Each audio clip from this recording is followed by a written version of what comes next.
第一次考上这个国军志愿役的时候，爸爸其实是偷偷把我的那个录取成绩单丢到垃圾桶。等一下，来，文字记者让一下，文字记者让一下，文字记者让一下，文字记者让一下。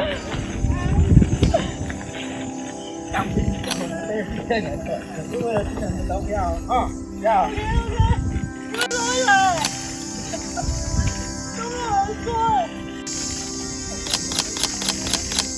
连来没有讲。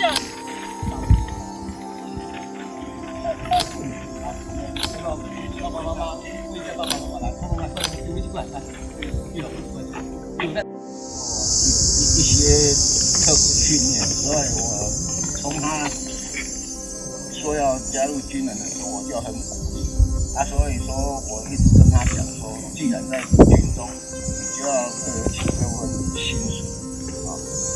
因为现在比较没有战争的事，就是说平常训练或是同事相处，一定要很重视。咁咪唔敢做这样？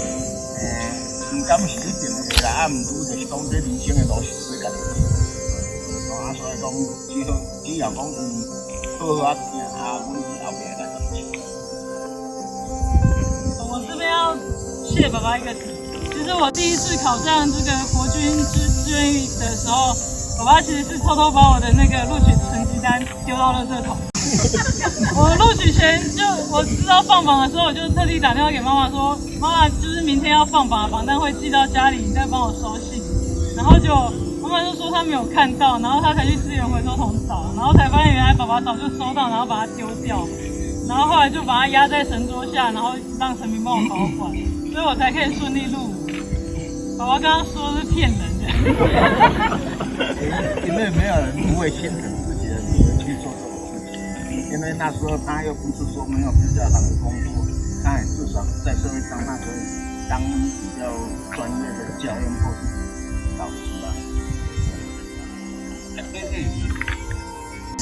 他既然要走了，当然是支持他。